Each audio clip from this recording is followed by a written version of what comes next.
Hello, আজকে কাতলা কালিয়া বানাবো একদম ঘরোয়া পদ্ধতিতে। প্রথমে কড়াইতে সর্ষে তেল নিয়ে নেব। এবার মাছে লবণ, হলুদ, শুকনো লাল লঙ্কা গুঁড়ো দিয়ে ভালো করে মাখিয়ে এক এক করে মাছগুলো ভেজে তুলে রাখবো। মাছগুলো একটা কড়া করেই ভাজবো। এবার টমেটো, পেঁয়াজ, রসুন, আদা আর কাঁচা লঙ্কা মিক্সিতে ভালো করে পেস্ট করে রাখবো।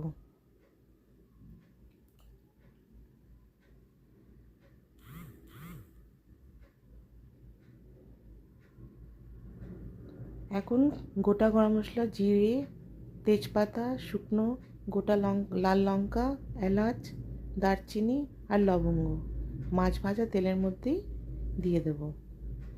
আর একটু নাড়াচাড়া করে ভেজে রাখবো। যখন একটু গন্ধ বেরোবে, সুন্দর গন্ধ একটা বেরোবে, তখন ওই পেস্ট করে রাখা আদা, রসুন, পেঁয়াজ, টমেটো আর কাঁচা লঙ্কা দিয়ে দেব আর ভালো করে কষিয়ে নেব। এবার কিছু শুকনো মশলা দেব: লবণ, হলুদ, লাল লঙ্কা গুঁড়ো, ধনে গুঁড়ো, জিরে গুঁড়ো আর গরম মশলা গুঁড়ো।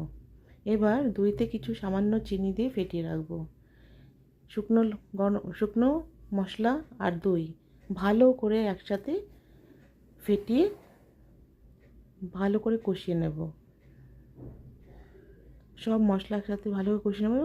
যখন তেল ছেড়ে যাবে তখন জল দিয়ে ফুটিয়ে নেব। এবার ফুটন্ত ঝোলে এক এক করে ভাজা মাছগুলো ছেড়ে দেব। কুচিয়ে রাখা ধনেপাতা আর কাঁচা লঙ্কা দিয়ে আরেকবার ভালো করে নাড়াচাড়া করে নেব।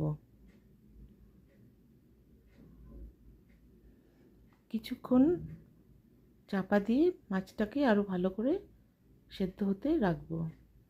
মাছ হয়ে গেছে, কাতলা কালিয়া রেডি। Thank you.